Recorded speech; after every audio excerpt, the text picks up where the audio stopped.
One particularly interesting work by the 18th century philosopher David Hume is called The Natural History of Religion.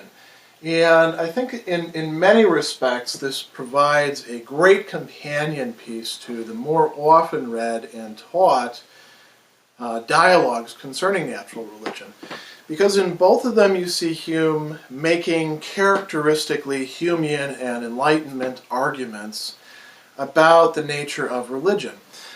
He does really the same sort of covering up his actual convictions in both of them, but not in such a way that the reader can't actually figure out what he's coming out with along the way.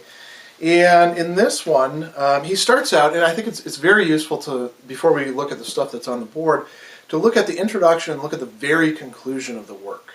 So, he says, as every inquiry which regards religion is of the utmost importance, so he's saying religion is very, very important, central, we have to get this stuff right. There are two questions in particular which challenge our attention, to wit, that concerning its foundation in reason, and that concerning its origin in human nature. And then he says, happily, the first question, which is the most important, admits of the most obvious, at least the clearest solution. The whole frame of nature bespeaks an intelligent author, and no rational inquirer can, after serious reflection, suspend his belief a moment with regard to the primary principles of genuine theism and religion. So when you read that, you would assume that Hume is actually endorsing natural religion. Natural religion means religion not coming from revelation, not from a scripture, but figured out by the rational human being applying his or her faculties to the world at large. You know, looking at, he has the example of looking at your hand and seeing the complexity of it and how it seems to be so well adapted for things. What many people these days call intelligent design. Is Hume really endorsing that sort of thing? He's trying to give the impression that he's endorsing it, but in reality he's not.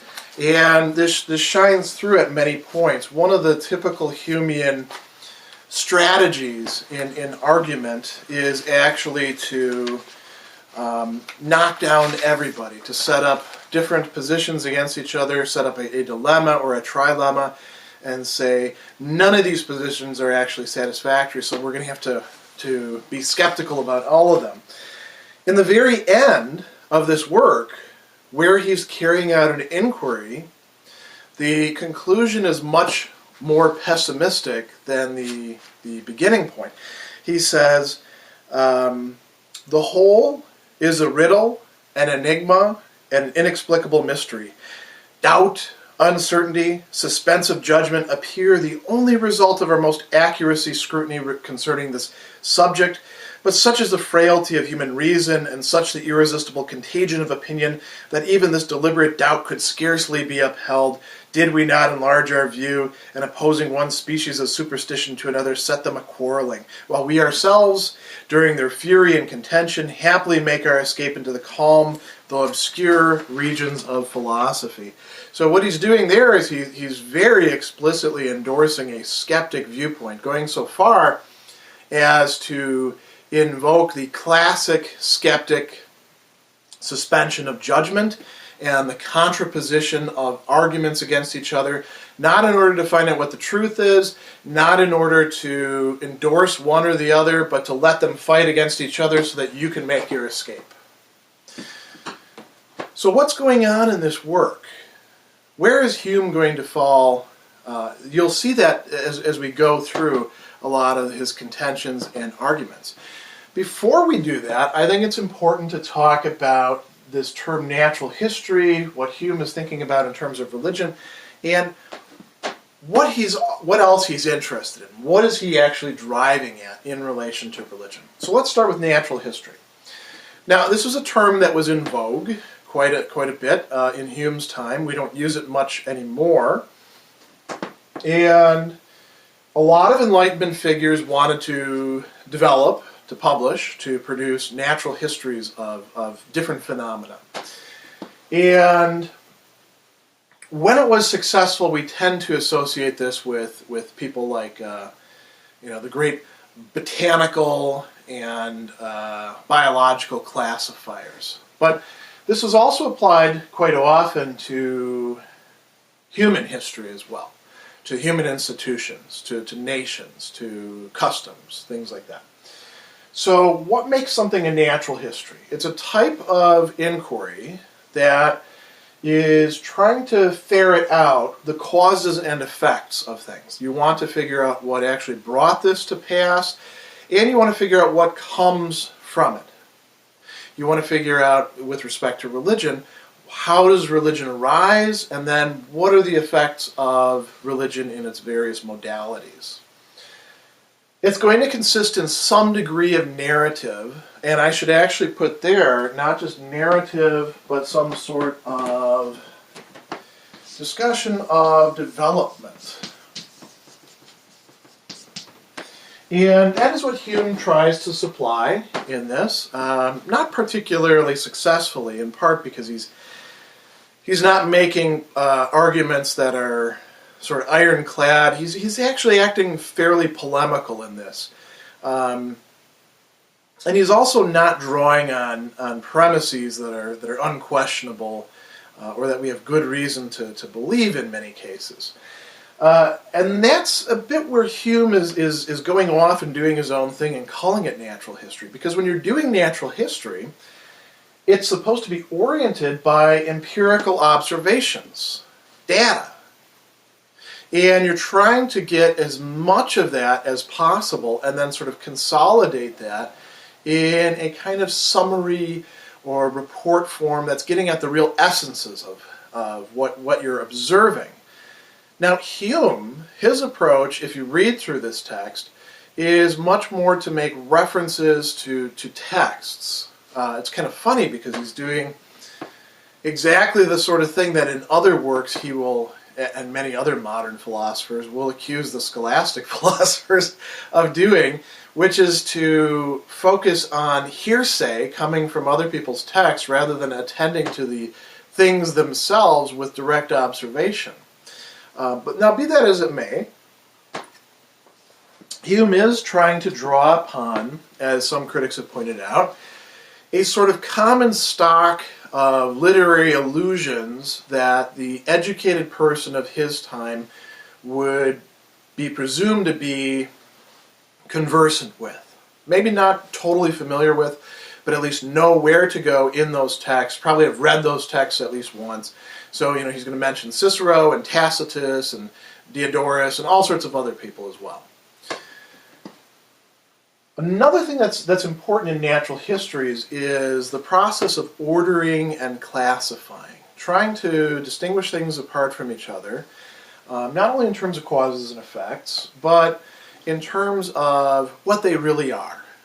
And so, for example, if we were to do a natural history of prisons, de Tocqueville is kind of a good example in this respect, in that he discusses prisons and he focuses on several different kinds of prisons, and then he wants to show how they're different from each other. He's doing comparison and contrast with that, and that is quite important for natural history. Now, Hume, what is he going to be contrasting? Well, in large respect, he's contrasting theism and polytheism. What he means by theism is monotheism. He's not using that term at the time. He's just talking in terms of theism as opposed to polytheism.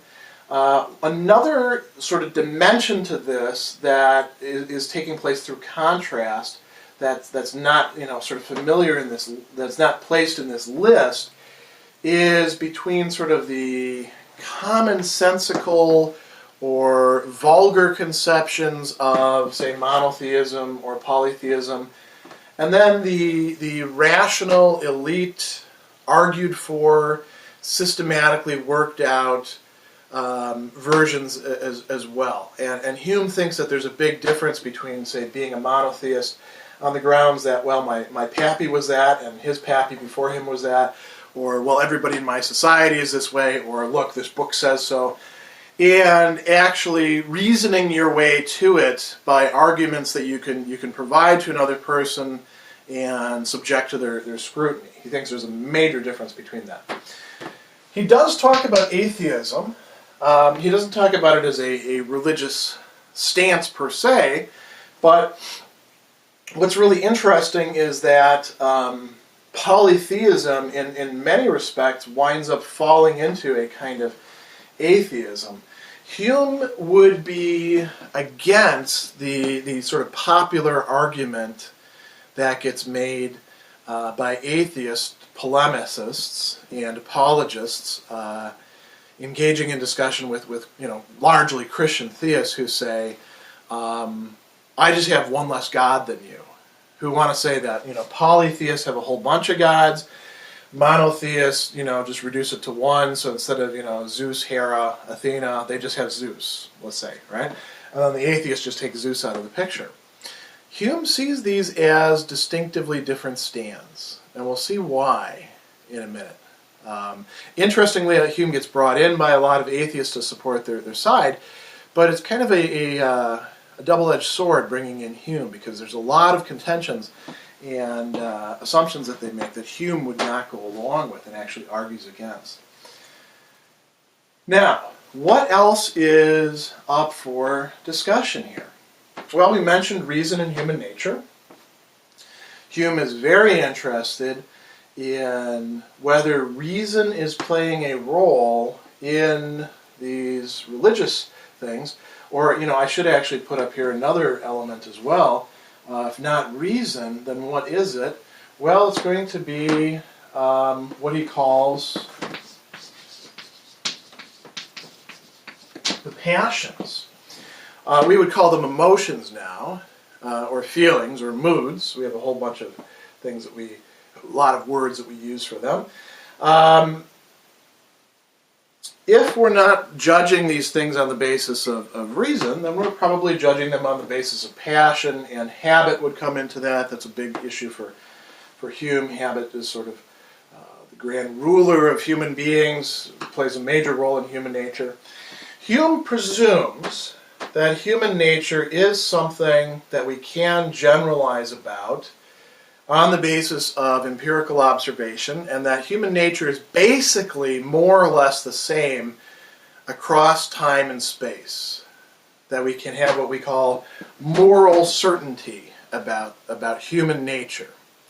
He actually has an entire work, which is very thick, early work called the Treatise on Human Nature, where he's trying to elaborate that. And I would suggest working your way through that if you want to know what Hume means. He's also interested in causes and effects on cultures with respect to religion, and he's interested in its effect on individuals, their development, how it is that they comport themselves, the kinds of things that they espouse, the kinds of actions that they engage in. So all of this is important background information about this work. Now, I want to look at each chapter of the work in turn. In the first 5 sections of this essay by Hume, what he's focusing on is polytheism, the belief in many gods, deities, spirits, whatever you like, with none of them being completely on top or in charge or somehow responsible for all the other deities. And why does he do this? Well, Hume is attacking this conception that a lot of people had at the time. A lot of people were putting out that the early human beings must have been sort of naturally monotheistic, because they could look at the world and they could use their faculty of reason to figure out that there must be some sort of designer who placed all of these things in alignment with each other, who arranged things. You can look at the human body, the eye, the hand, those sorts of complex, seemingly designed things. And then you can think that there's some sort of grand designer. And Hume says, well, factually, if we look at the peoples in other places, and he's doing the sort of typical Enlightenment European thing of assuming that other cultures, particularly in Asia, America, and Africa, are closer to the origin of human beings. It's a very typical Enlightenment thing, which I'm not going to apologize for or try to argue for, because I'm not interested in that. I just want to point out that assumption that he's making. He says that if we look at those people, we can see that they're all idolaters, or, better term, polytheists. They all have some sort of religious system which doesn't have a monotheistic top god who is responsible for everything, who is, something like the god of natural theology or the god of Judaism, Christianity, and Islam. A monotheistic, all-powerful God. So, what he's saying is, if we look at those groups, and then we look at history, we can see that, until fairly recently, there hasn't been a lot of people who are theists. Sure, there were the Jews, but they're pretty negligible in Hume's account. And we can also talk about certain philosophers through time. If you knew about Akhenaten, he might have pointed out him as well. But those are, in his view, sort of aberrations. Those are not the mass of humanity. Monotheism is something that historically comes onto the scene, and we want to figure out why that is. So, does it come about by thinking of some sort of perfect being, some sort of creator of the entire universe, some sort of divine arranger and designer? Hume says no. And here's the argument that he gives. He says, it seems certain that according to the natural progress of human thought, the ignorant multitude must entertain some groveling and familiar notion of superior powers, so they must think of, the polytheistic gods, before they stretch their conception to that perfect being who bestowed order on the whole frame of nature. And then he talks about this in another form. He says, we go from the less perfect to the more perfect by a process of abstraction, of pulling things away. And in any case, what we're doing here is something that's essentially anthropomorphic. We're projecting qualities of human beings, and we'll get to exactly what those are in a moment, onto the gods or God. And now, how do we arrive at thinking that there are some sort of gods in the first place? Is it by observing anything like the design inherent in nature? Hume says no. Why? Well, because it's always there. And we're not paying attention to what is always there in our environment. We actually pay much more attention to what's different. He says, a barbarous, necessitous animal, such as man as the first origin of society, pressed by numerous wants and passions, doesn't have any leisure to admire the regular face of nature or make inquiries concerning the cause of those objects to which from his infancy he's been gradually accustomed. Instead, what are we focused on? We focus on what's unusual, what's striking, or what we're afraid of, what poses a danger to us, what we need. And he goes on a little bit further. He says, not only can we understand this to be the case by looking at historical societies, we can also do a kind of thought experiment, and Hume will do a few of these over the course of this work. He says, if human beings at the start had some notion of a supreme being, they would never get rid of it. They would never drop into polytheism. The same principles of reason which at first produced and diffused over mankind so magnificent an opinion must be able with greater facility to preserve it. The first invention and proof of any doctrine is more difficult than the supporting it. And he says, if you think about the way it works with legends, okay, somebody comes along, some hero, and then people tell stories about him, and the stories get kind of, blown out of proportion. Sooner or later you got some gods on your hand, or heroes, or whatever. But it doesn't work that way with, like he calls, speculative opinions. A speculative opinion would be there is a designer of the entire universe who created it and arranged everything for the benefit of the beings within. Once you have an idea like that, Hume says you're never actually going to lose it if you arrived at it by reason. He says, if these opinions be founded on arguments so clear and obvious as to carry conviction with the generality of mankind, they're going to be preserved.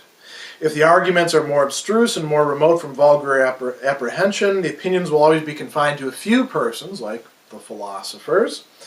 And as soon as men leave contemplation of the arguments, the opinions will immediately be lost and buried in oblivion. And he says, what you got there is a dilemma. Either it's totally clear by reason, or it's not totally clear. If it's totally clear by reason, you'd never abandon the monotheism in the first place. And if it's not totally clear by reason, only the philosophers are going to buy into that anyway, and everybody else is going to be down here. So that's section 1. Let's go on to section 2 now. He wants to talk about the origin of polytheism. Where do we get this idea from? And here he says something that's really quite interesting. Now, a lot of people traditionally have explained the origin of belief in gods by saying, well, human beings were looking at natural phenomena and they were impressed by them, and they kind of thought that those must be divine in some way. So, the sun comes out and, there's a god, the sun. There's the moon, cast light as well, there's another god. That river over there is a god. The big oak tree over there is a god. And he says, if we were actually paying attention to nature, we would actually be drawn to monotheism, not polytheism. Why? Because if we look at nature carefully, we notice it's like one vast machine, and one vast machine is not going to have a whole bunch of workmen making it. It's going to have one single designer. So if we don't start with that, where are we getting our conceptions from that are going to lead to polytheism, he says? If we leave the works of nature and we trace the footsteps of an invisible power in the various and contrary events of human life, we're necessarily led into polytheism and the acknowledgement of several limited and imperfect deities. And he gives you a whole bunch of examples there. So what he's saying is if we look at not nature as such, but humanized nature insofar as we interact with it, insofar as it has to do with our needs, our wants, our desires, our pains, our pleasures, and we look at human society, then we come up with a diversity. We come up with a bunch of limited deities who are not all on the same page, he says. In short, the conduct of events, or what we call the plan of a particular providence, is so full of variety and uncertainty that if we suppose it immediately ordered by any intelligent beings, we must acknowledge, this is a really interesting passage, we must acknowledge a contrariety in their designs and intentions, a constant combat of opposite powers, and a repentance or change of intention in the same power from impotence to levity. And so he says our first ideas of religion are not coming from contemplation of the works of nature, but concern with the regard to the events of life and the hopes and fears which actuate the human mind. So where are we getting our polytheistic conceptions from? Let me do a little bit of erasure here. Where is polytheism coming from originally? Human beings who experience what? Passions and differences, unpredictability. We experience ourselves as beings which need things. We also experience the world as one that does not fit our needs. So he says, it must necessarily indeed be allowed that in order to carry men's intention beyond the present course of things, or lead them into any inference concerning invisible intelligent power, they must be actuated by some passion which first prompts their thoughts, some motive which urges their first inquiry. What passion should we focus on? Here he runs through a number of them. Should it be speculative curiosity? Did mankind say, I wonder if there's something bigger than me? No, Hume says, what are the passions that worked upon us? The ordinary affections of human life. Anxious concern for happiness. Anxious concern for happiness. The dread of future misery. The terror of death. The thirst of revenge. The appetite for food and other necessities. That's what gets us to start paying attention to our environment, to actually take our experience and process it. And that's what allows us to think that there are various gods or deities or spirits. So he says these unknown causes, when we start looking at things, we don't know what's causing them. So these unknown causes, we say, are gods. They become a constant object of our hope and fear. And we also use our imagination. By using our imagination, we project onto these gods what it is that we already do know, or think that we know. We project onto them, he says, there's a universal tendency to conceive all beings like themselves, to think that the gods must be like human beings, to transfer to every object those qualities which they are familiarly acquainted and of which they are intimately conscious. We know what it's like to be a human being. We know what it's like to have passions, desires, to reason, to abstract, to imagine, because we indeed ourselves do it, and we see other people doing it. We know what it's like to communicate. We know what it's like to cry, to laugh. And so we're going to attribute all of that to the gods. And he says, no wonder that mankind being placed in absolute ignorance of causes, why things are the way they are, and being at the same time so anxious concerning their future fortune, should immediately acknowledge a dependence on invisible powers possessed of sentiment and intelligence. So we attribute to them thought and reason and passion. And another thing that goes on as well is these beings are ubiquitous. They fill up everything. He says every aspect of human life, every aspect of experience, has to have its governing deity. So, he says, if we think about what kind of passions these are, I'm going to skip over this rather quickly. This is in section 3. They're largely what we would call morbid passions. They're not the passions that make us into better people. The things motivating polytheistic religion tend to be things like fear, revenge, hatred, lust, all those sorts of things. Now in section 4, it's titled Deities Not Considered as Creators or Formers of the World. And this is kind of an interesting argument that he's making here. He says, if we think about the gods of polytheists, they're really no more ontologically, in terms of their power or their stature, than sort of like spirits or fairies or goblins. You know, if you have a monotheistic conception, and then you also admit of things like he says fairies or elves or even the angels, then the gods of the polytheists are no better than those. And here he makes his first sort of polemical thing. He says, these pretended religionists are really a kind of superstitious atheists and acknowledge no being that can correspond to our notion of deity, which Hume doesn't actually buy into, by the way. But he's willing to sort of, turn the European conceptions on their head by praising them. And then he gives a whole bunch of examples here, and I'm going to skip over the examples. You can read those on your own. One of the things that he notes is that in all of these examples, nobody's really asking the fundamental question, well, where did these gods come from ultimately? Or where did the whole shebang, the universe, all the things that we're experiencing come from? That's not coming about through these cosmogonies and genealogical theologies. Philosophers do this, but philosophers, nobody actually pays attention to them, from what Hume thinks. It's kind of funny that he says that. Section 5, he talks about the various forms of polytheism, and he tries to trace out, how allegory works, how hero worship turns people into gods, and he gives a lot of interesting examples. These are all drawn from antiquity, and they're not particularly enlightening. They're not anything you would want to base an argument on if it's supposed to apply to human beings in general. So I'm going to skip over that. Now we want to look at how Polytheism, according to Hume, turns into monotheism.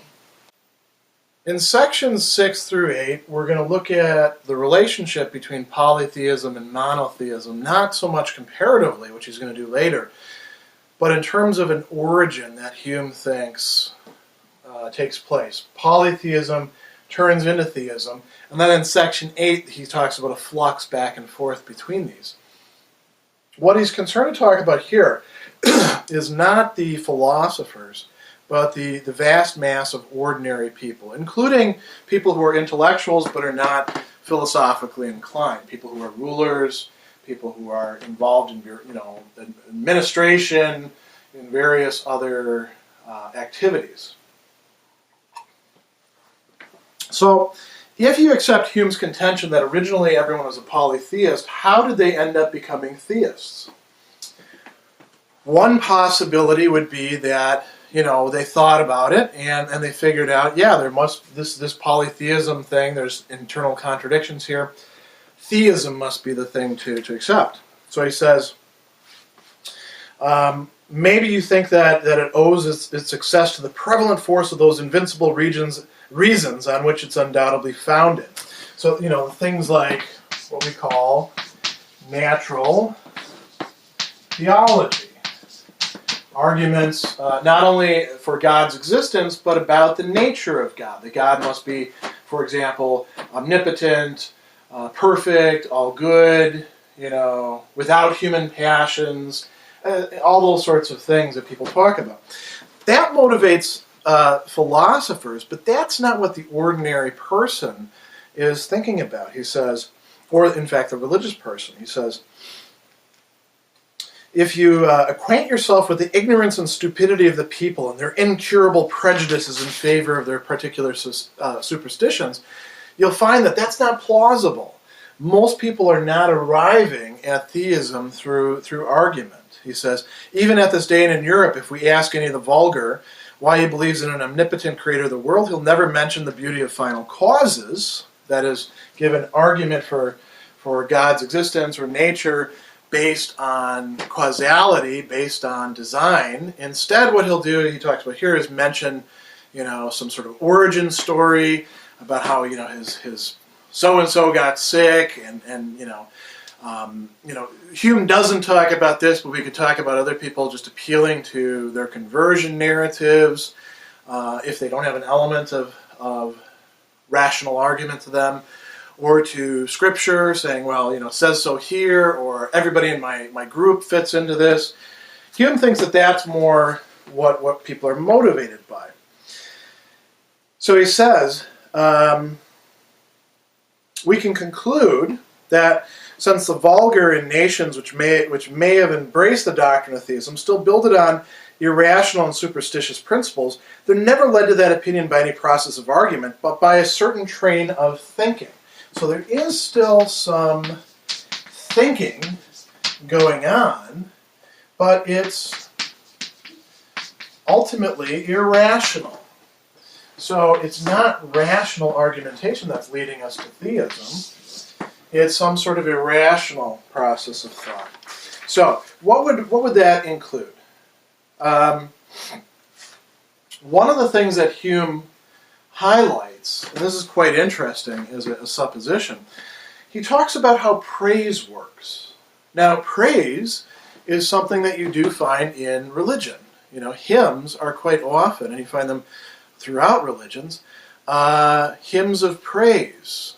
Hymns, saying that God is great, and here's the reasons why he or it or whatever we're going to talk about is great, what attributes it has. It tells stories, and you can find not only this in monotheistic religions, but you can also find this in polytheistic religions. There are a number of very interesting praises, not only in Homer, by people of the gods, as well as some vituperation of the gods for being fickle, terrible, things like that. There's also these hymns that were circulating around at the time that we have. And, a lot of the other religious texts that we can look at, the Gathas, for example, in Zoroastrianism, hymns. The Psalms, hymns. canticles throughout the biblical literature are often praise of God. So what's going on there? He says, when we praise people, oftentimes we're praising them because we're afraid of them. We're praising to keep them through flattery from hurting us or hurting our interests. And we also have a sort of tendency to like praise, for its own aesthetic pleasure. And once the ball gets rolling on this, this is a great line, he says, in proportion as men's fears or distresses become more urgent, they still invent new strains of adulation. And even he who outdoes his predecessor in swelling up the titles of his divinity is sure to be outdone by his successor in newer and more pompous epithets of praise.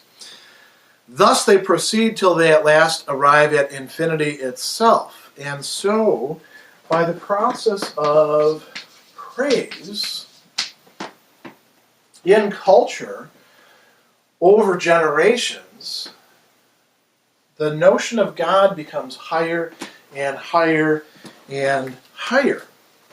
And now, you could say, well, that's fine. Zeus gets higher, Apollo gets higher, Athena gets higher. How does that actually get you to monotheism? Well, once you get high enough, it sort of sucks everything else into it. So he says, he gives a whole bunch of examples here. And he says, when more magnificent ideas are urged upon people, they esteem it dangerous to refuse their assent. Will you say that your deity is finite and bounded in his perfections, may be overcome by a greater force, is subject to human passions, pains, and infirmities, has a beginning, and may have an end? What do we see going on there? Hume is actually tackling some of the classic divine attributes of God that are discussed in the great monotheistic religions, particularly in the Christianity of his own Scotland. So what happens is, as this process of praise goes further and further and further, people buy into it. People eventually say, yes, there must be one single perfect, absolutely perfect, infinite God, the God of monotheism. And once we do this, he says, how much more must human conception fall short of his infinite perfections? We can even start to begin to think of God as being beyond what we can conceive.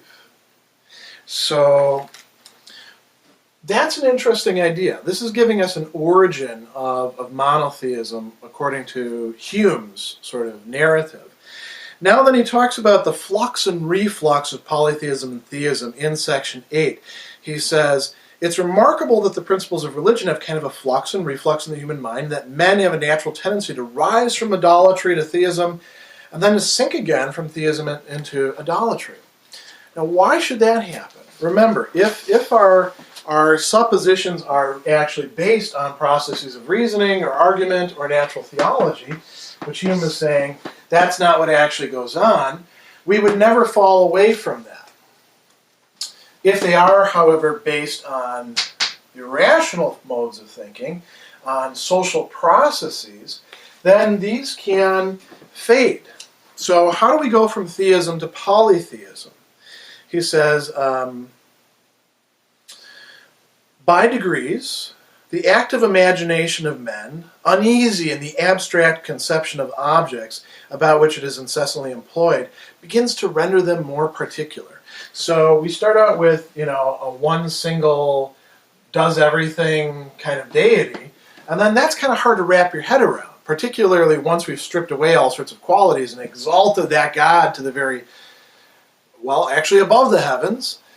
And now we need things that we can actually identify with, that we can wrap our heads around, so to speak, because we are imaginative creatures, Hume thinks.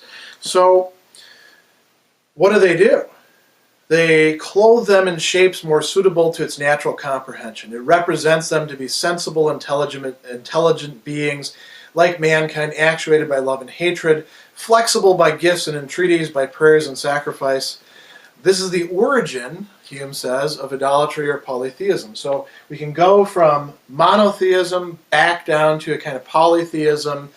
We don't have anything to do with the big God way up there, but all of his deputies or angels or saints, or pick whoever you like. Now we have a sort of relationship with them. They're easier to relate to. That's Hume's idea with this. You could think about this in terms of Yoruba or Ife religion, where you have Olorun, the owner of heaven, who's the high god who runs everything. But the real, day-to-day interaction takes place, and nobody prays to Olorun. You pray to the Orisa. Why? Because they're the ones who actually get things done. They're the deputies. And there it looks much more like polytheism. So that's how we can go that way. How do we go back from polytheism to theism? He says, the same anxious concern for happiness which begets the ideas of these invisible intelligent powers allows not mankind to remain long in the first simple conception of them as powerful but limited beings, masters of human fate but slaves to destiny in the course of nature. Man's exaggerated praises and compliments still swell their idea upon them, elevating their deities to the ultimate bounds of perfection, at least beget the attributes of unity, infinity, simplicity, spirituality. But this is being carried out in terms of the imagination, in terms of what's being said in society. So there's a sort of instability to this. There's a flux going back and forth from theism back down to polytheism, from polytheism back up to theism. That's what Hume thinks is inherent in most societies. He thinks that is the history of religious ideas. What Hume has been doing up until this point is producing some arguments, some perhaps true narratives, some classifications, and they're all oriented ultimately towards trying to undermine the positions of religious believers in Hume's own culture. In part by showing, where they would have come from. So if monotheism historically comes from polytheism, then there must be something bad about it. If it's not coming from rational argument, then there must be something, off about it. If it's just a matter of sort of social processes and the realm of ideas and imagination at work, then, it's something that you wouldn't want to buy into as well. And Hume is trying to insinuate these ideas. In this section, he's going to do something, or in these sections, he's going to do something a little bit more bald-faced. And what he's doing is actually putting theism and polytheism side by side and comparing and contrasting them with respect to particular ideas, realities, experiences, the sort of things that come out of them. And the first thing that he talks about is persecution and toleration. A big issue in his own time. Hume is writing at a point in time where the Protestant Reformation has been going on for several centuries. It's gotten to the point where not only have the Catholics and Protestants fought wars with each other, Protestants have even persecuted other Protestants. He's living in Scotland, where the Presbyterians are sort of the established church, in opposition, in large respect, to the Church of England.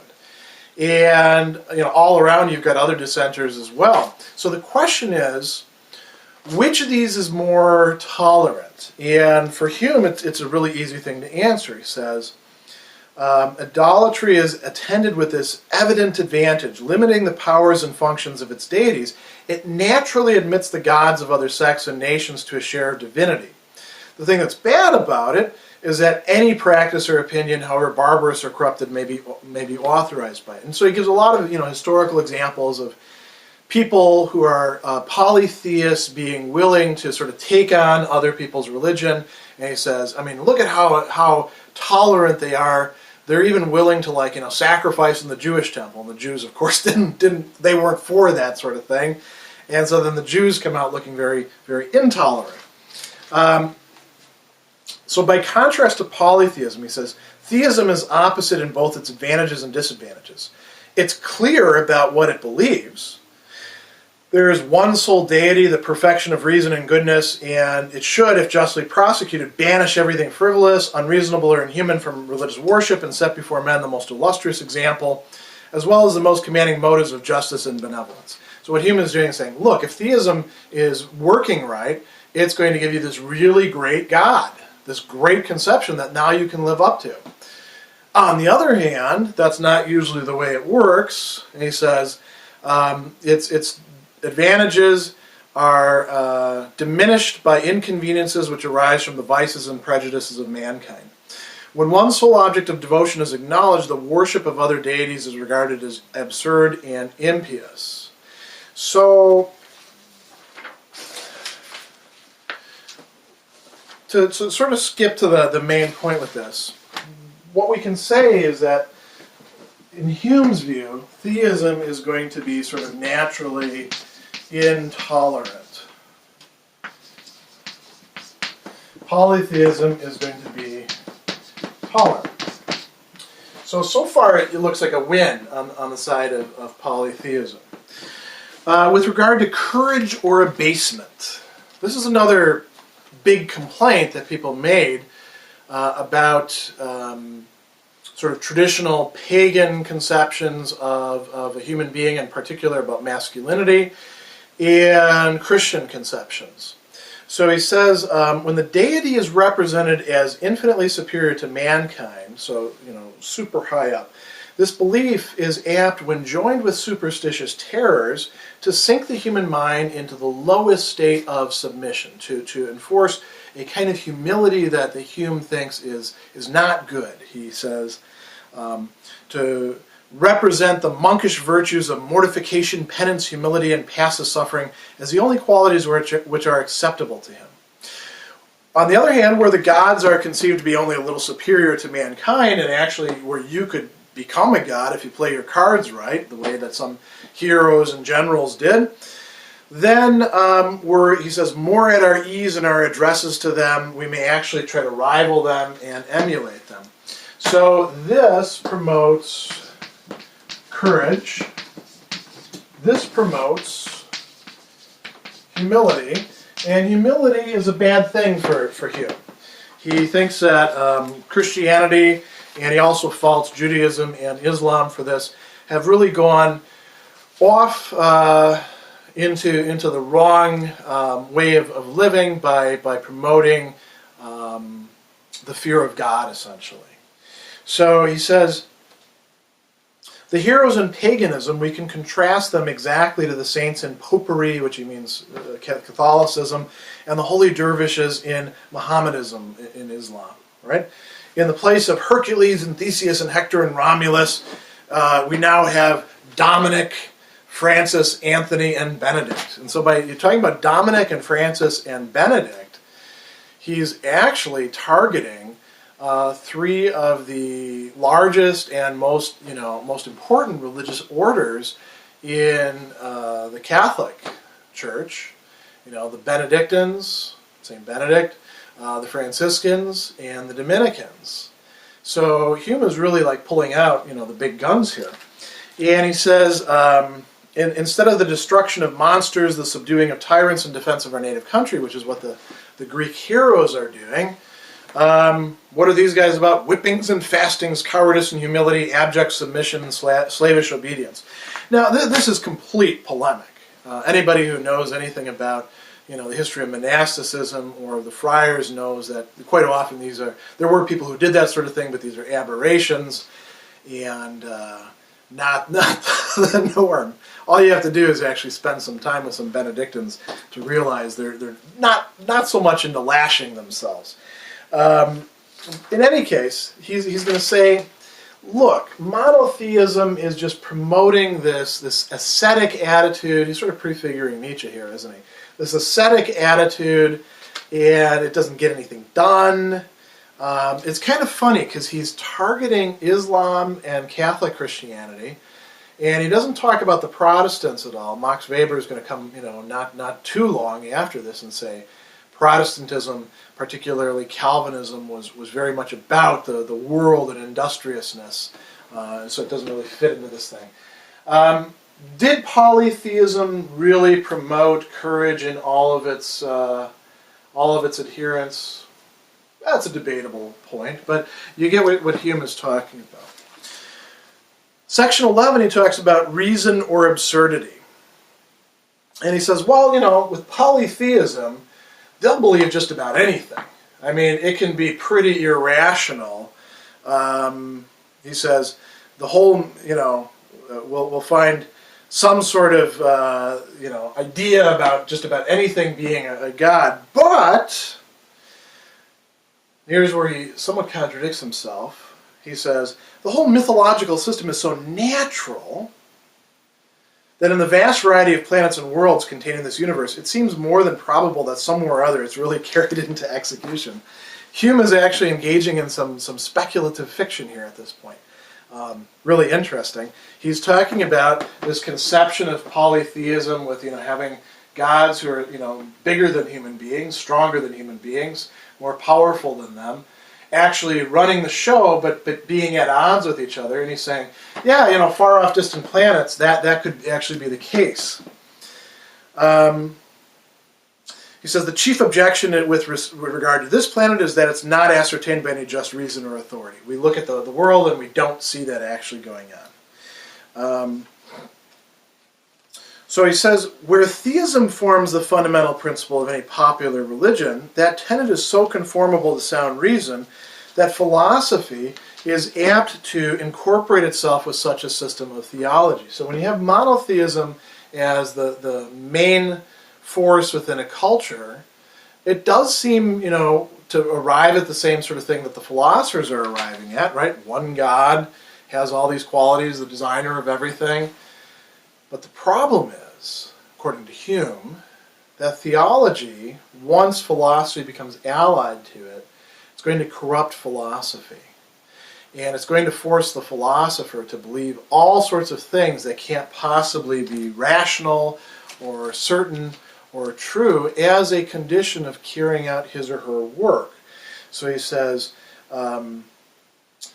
these appearances are sure all of them to prove deceitful. Philosophy will soon find herself unequally yoked with her new associate, and instead of regulating each principle as they advance together, she's at every turn perverted to serve the purposes of superstition. Scholastic philosophy, he says, has a kind of appetite for absurdity and contradiction. If theology went not beyond reason and common sense, her doctrines would appear too easy and familiar. Things need mystery. So, whereas polytheism seems irrational, monotheism corrupts reason. He goes on and talks about with regard to doubt or conviction. And he's got a lot of discussion here about Catholics and the real presence, and a lot of good jokes in here, by the way, but I'm going to skip over that, because a lot of this is sort of polemics. And one of the things that he says that's kind of useful in this is that he asks, is it strange when mistakes are so common to find everyone positive and dogmatical? He thinks that theism tends to make people sort of grasp for straws, and then once they have it, to hold on to it, very tightly. And they should doubt more. As a matter of fact, the doubt of monotheists is often corruptive to polytheism. But they don't doubt. They find something that they believe in, and then they hold to it dogmatically, by faith, very tightly. And he thinks that that's not a good approach. Now, he has some very interesting speculations here about the difference between traditional religions, like those of the Greeks, and then scriptural-based religions. And he says that, the problem with traditional religions is anybody can tell any story that they like. Unless you write things down, you don't have some sort of a set page. And anything could be plausible or true. You can make up news stories and add them, like the poets do and the playwrights do, and people might believe that stuff, or start a new ritual over here. And so it's very difficult to tell what's actually true, what's actually reliable. But over here, you've got stuff that you can believe in, and you may actually have very clearly defined articles of faith, but they end up being things that require you to make a leap of faith, to subordinate rationality to religion. And he's got a whole bunch of examples here that he gives as well. I want to skip over those to come to other things that he says. Section 13, impious conceptions of the divine nature and popular religion of both kinds. So what he's talking about here is not the sort of philosophically inclined, Christians, Muslims, Jews, monotheists, but popular religion, what it is that most people in the culture actually go along with. And he says that the primary religion of mankind arises chiefly from an anxious fear of the future events and what ideas will naturally be entertained of invisible, unknown powers. So he thinks that, again, to recap what we said before, it's not by sort of looking at the universe or doing metaphysical inquiries and saying, well, there must be some first cause that got everything going. That's not what gets people into religion. It's either that it's already there and they say, well, okay, I'll believe this, or they're worried about stuff, they have fears, they have desires, they don't know what's going on, they start projecting their own imaginations out onto the world and building up these beings or being who will handle that sort of stuff. So he talks about praise and eulogy again. He says, if we consider on the one hand that spirit of praise and eulogy which necessarily has its place in all religions and which is the consequence of these terrors, we would expect a very optimistic kind of theology to prevail. Every virtue must be ascribed to the divinity. No exaggeration will be deemed sufficient to reach those perfections. But we also have a tendency to think of God or the gods as terrifying, as terrible, as awful. He says, every image of vengeance, severity, cruelty, and malice must occur and must augment the ghastliness and horror which oppresses the amazed religionist. So we've got this contradiction going on. On the one hand, God or the gods is, this benign, benevolent figure, helping us out, satisfying our desires. On the other, we better watch out, or God, if we went up on God's bad side, it's going to be terrible for us. Much worse than if we offended the king or offended some other human beings. So he said there's a kind of contradiction between the different principles of human nature which enter into religion. Our natural terrors present the notion of a devilish and malicious deity. Our propensity to adulation, to praise, leads us to acknowledge an excellent and divine. And so some people go one way, some people go the other, and these two can actually sort of play together. He says, as we exalt our idea of the divinity, there's a tendency, and I think Hume is actually onto something with respect to some religious believers. There's a tendency to augment the conception of power, the conception of, say, logical consistency, but not to augment the conception of goodness commensurately. Not to think of God's goodness as somehow being super abundantly there beyond what we know as goodness. And he says, on the contrary, in proportion to the supposed extent of his science and authority, their terrors naturally augment. They worry that God can see everything. They then must be careful not to form expressly any sentiment of blame and disapprobation. And what does this lead people to do? This leads people to be super abundant in their praise. Oh my God, God is so absolutely wonderful, even when he crushes me. And he says, while their gloomy apprehensions make them ascribe to him measures of conduct which in human creatures would be highly blamed, they must still affect to praise and admire that conduct in the object of their devotional addresses. And he says this is really a variety of what he calls demonism. And he thinks that this leads to hypocrisy and it leads to absurdity. Again, Hume could be onto something here, but his blanket attribution of this to religious people across the board is a little bit hard to believe. In section 14, he's talking about the bad influence of popular religions on morality. And Hume says something kind of interesting here as well. He says that while philosophers may seek the favor of the divine being by actually being good people, a lot of religious people aren't doing this.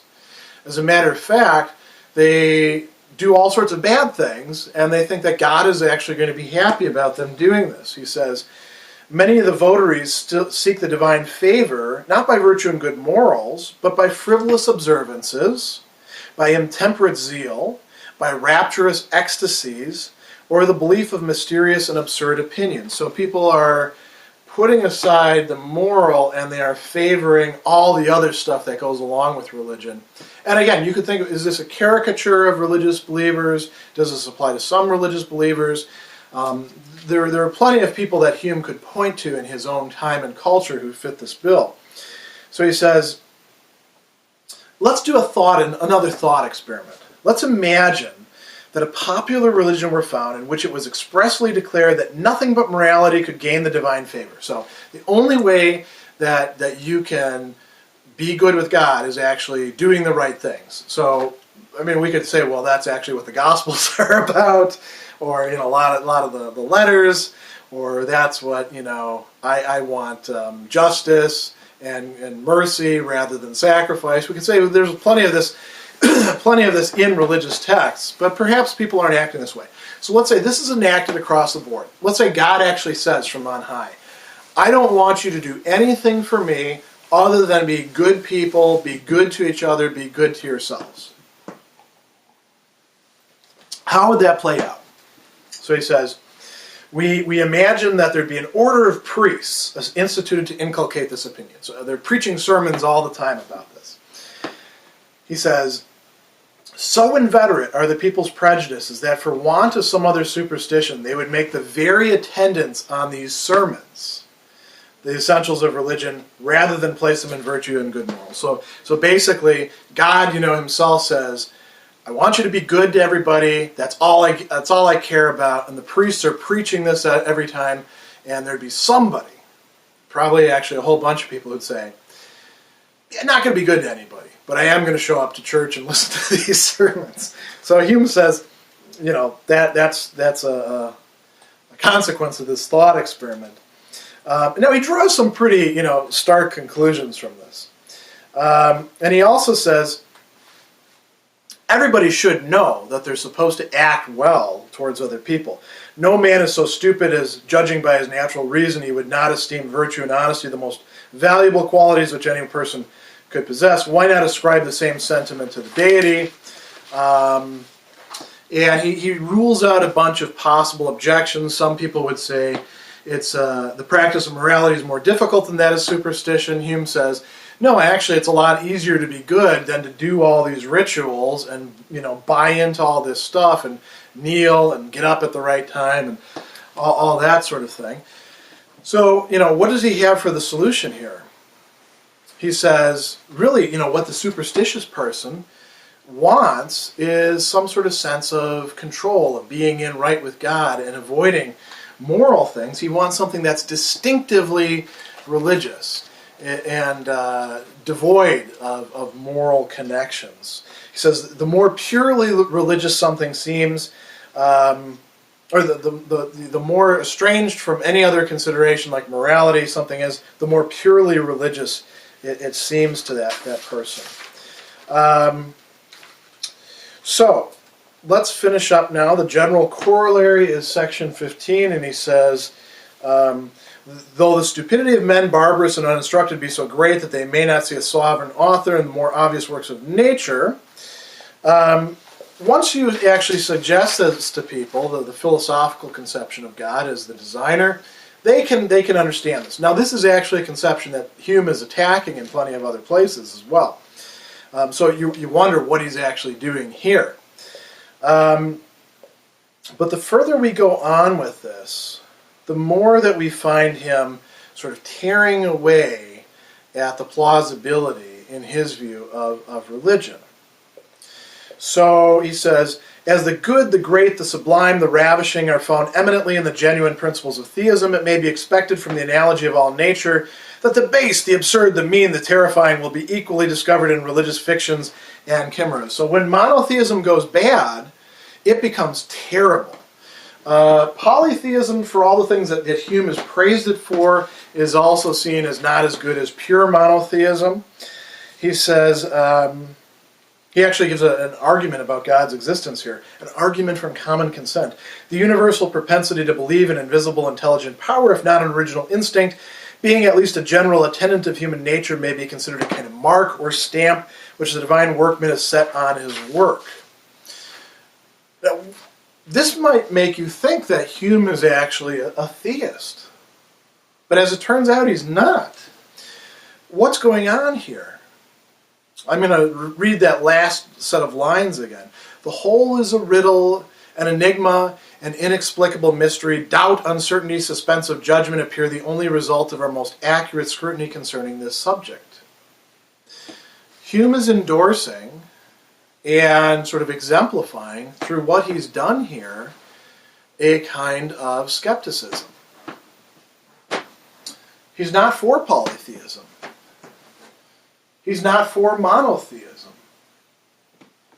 He doesn't come straight out and say, well, the alternative to that is atheism. He lets the reader draw those conclusions, in part because, that was a dangerous conclusion to draw at the time and to come right out and say, given how much persecution was going on. But it's very clear that he's committed to an intensely skeptical, not only standpoint, but strategy in this work. So we've gone through and looked at what Hume thinks is the natural history of religion, beginning with polytheism, developing into monotheism, at least in culture, not in terms of the philosophers or natural theology, but in terms of what's going on in culture, how these fluctuate back and forth, how these compare against each other. That is the entirety of this work, The Natural History of Religion.